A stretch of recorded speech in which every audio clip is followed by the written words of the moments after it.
মই sir phone কৰিছোঁ, sir আহিছে, আসাৰ পিছত তারপরে মই কৈছোঁ এরকম মোর হাল্লাগাজি করেছে। ছার কয়টা ঠিক আছে তুই তাহলে ক্যাশ কর। আর মই যখন দেখিয়ে মই মোর বাবাক এখানে থুইছোঁ দোকানত বসি। তাৰপিছত মই থানা গেছোঁ। থানা যাওয়ার পিছত তারপরে এসের সাথে মই কথা পাতি আছোঁ। তার ভিতর মোক কল কৰিছে, কয় তোর বাবার সাথে তার মারদান করিয়েছে। মানে 3জন মানুষ আসি বলে মোর বাবাক বলে মারদান করেছে। তার মোর ভন্টি একটা আছিল ঘৰত পড়া পড়ি আছে, তাক আসিয়ে অত্যাচার করে মানে রেপ করার চেষ্টা করেছে। করি একদম পুরা ঘর টর একদম ভাঙি চাই চুরমার করে দিছে। তার জন্য তার মানে আইজুল আরো ধরো কি আছে হোসেন আর একটা আমার শাখাই চেনা, তার তোর নাম না জানো, তাই তার মোর বোনের সাথে দর্শন করার কি চেষ্টা করেছে।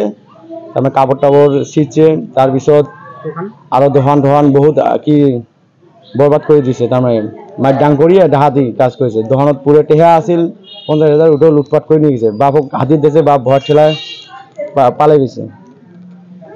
মই তারে কি চান কালি বাবা ছাড় ভাই লগে এক লগে হ্যাঁ থানায় গেল। ছাড়ে গেল তুই এই দোকানে বইয়ে থাক আমি এলাই আই আছো করে আসি আছো হ্যাঁ হয়ে আছে। তারপরে নাই থানার পৌঁছার লগে লগে বাবার কি কথা পাচ্ছি না পাতা লগে লগে ফোন করলাম। ওটাই এই নাঠি ফার্স্টে চেয়ারে বসিয়েছিলাম হ্যাঁ সরকার এমনি বসে থাক চেয়ারে বসে থাকা আমার 4 টাকা দিয়ে আসিয়ে মারিল পেরত গুড়ি দিয়ে পড়ি গেল। পড়ি যাওয়াতে পিছফাল দিয়ে ফির ভাগে দেল বনের নরন একটা আসিল ভাগে দিয়ে মেয়ে দি ফুল। তারপরে আসি সবাই পড়া পড়ি আছে ঘরে মিলে অত্যাচার করেছি। মুই তো পলাই গেছো। তারপরে আজকে শুনলাম সবাটা অত্যাচার করে গেছে।